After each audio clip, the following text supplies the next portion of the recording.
the notes element. So the notes element, or the notepad element as it's called, allows people to make notes right there on the page. Really useful for courses and membership areas where people want to track, just notes that they're making themselves and go back and they're still there. It's per page, per user, so you can have a notepad on every page so people can keep notes on whatever's on that page, but they can also have a one page in your whole funnel, which is more just a general dumping area where people can make notes. That's what I'm going to demonstrate, but actually one on every page is a great way for people to make notes about, in context what's being seen. So in my funnel here, this is the t4s.site/tutorials tutorial funnel, and I'm going to put a one page here where people can make notes of their own, just to remember stuff that they've interpreted. So I'll go ahead and edit this, and I've just got a heading here, your notes, and I'll go ahead and add the notepad element, which is down here. Drag it down, maybe a white space, and then we can edit it in the normal way. So you've got the usual bits and pieces that you can do to design, and I'll come back to that in a second once I've shown it to you in operation. What I do tend to do on my course is just to take into account narrower, small monitors, is add a bit of space to the left and the right, just so it doesn't squash right up to the menu on smaller screens. That's just me. Okay, so let's have a look at that.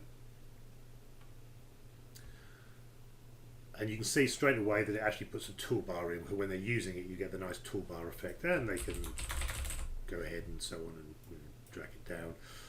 Bold, italic, underline, get rid of formatting, strike through, which is quite nice if they want to just strike out stuff they've previously done. They can highlight it, and they can choose their own colours if they want to. So red background, yellow foreground, whatever it is.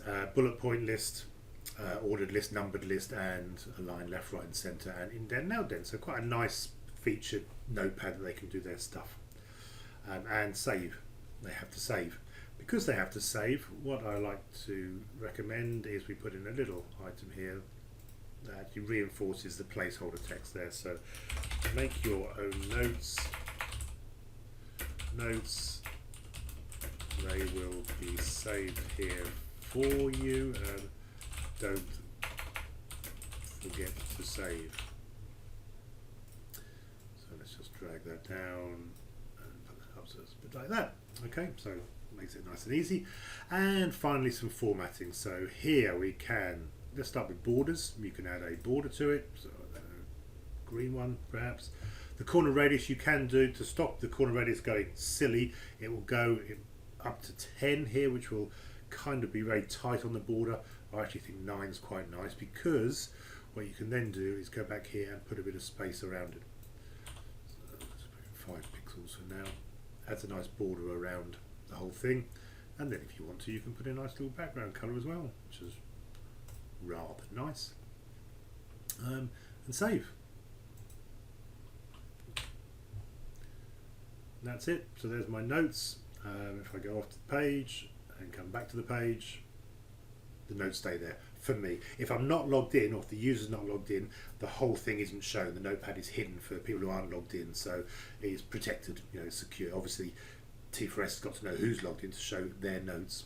But that's it, and there's absolutely no reason why you couldn't. For example, if you've got a course on image elements, you could put some notes at the bottom of that, and you could do the same for list elements, and you could have a note at the bottom of that, so everybody can keep their own notes for whatever's going on in your course.